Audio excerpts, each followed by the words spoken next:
সে বাদ্যযন্ত্র নর্তকীদের পরিমাণ বেড়ে যাবে, নর্তকীদের পরিমাণ বেড়ে যাবে কিভাবে বলছে জানেন? আপনি একটা জিনিস খেয়াল করেন, একটু বুদ্ধি করেন।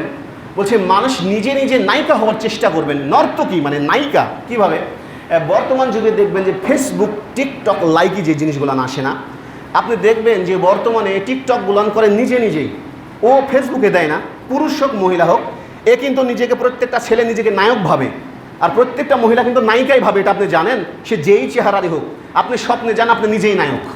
আপনি স্বপ্নে প্রত্যেকটা মহিলাকে জিজ্ঞাসা করেন, নিজেই কিন্তু নায়িকা হয়।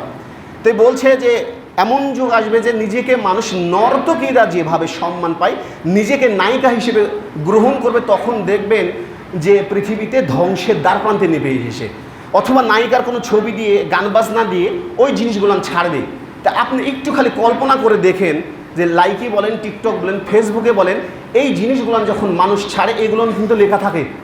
ও কিন্তু নায়িকাদের বেশি প্রচার করে, গান বাজনার বেশি প্রচার করে, হারাম মানুষের বেশি প্রচার করে।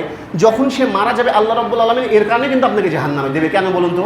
আমি যে কথা বলছিলাম যে আপনি যখন মারা যাবেন, সাদকায়ে জারিয়া তো বুঝেন, মানে ভালো কাজের কিছু অংশ, খারাপ কাজের কিছু অংশ। আপনি একটা খারাপ জিনিস ফেসবুকে পোস্ট করেছেন, মনে করেন ছেড়েছেন, পোস্ট বাদ দেন, মনে ছেড়েছেন। এখন আপনি আজকে মারা গেলেন, ওই গান বাজনাটা মনে করেন চলছে।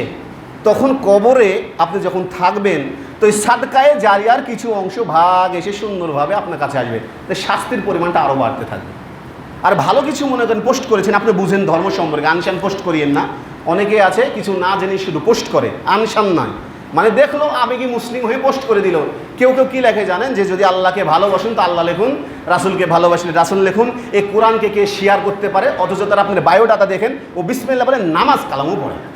তো এই এসবের পোস্টে 5 পয়সা দাম নাই। তো বলছে যখন ওই ভালো কাজ করবে, তো যখন মারা যাবে, তখন ওই ভালো কিছু দেখে আল্লাহ রাব্বুল আলামিন সাদকায়ে জারিয়া হিসেবে ওখানে দেবে। তখন দেখবেন তার শাস্তির পরিমাণ আস্তে আস্তে আস্তে আস্তে কমে যাবে। তো এটা হচ্ছে সবচেয়ে গুরুত্বপূর্ণ জিনিস। তো কিয়ামতের আগে যে ঘটনা ঘটবে, এর মধ্যে একটা জিনিস সবচেয়ে দেখেছি, এটা হচ্ছে সবচেয়ে গুরুত্বপূর্ণ, যে মানুষ নায়িকাদের বেশি প্রাধান্য দেবে, নিজেদেরকে এই পর্যায়ে নিয়ে যাবে। তাহলে ভাবুন কি ভয়ানক অবস্থা।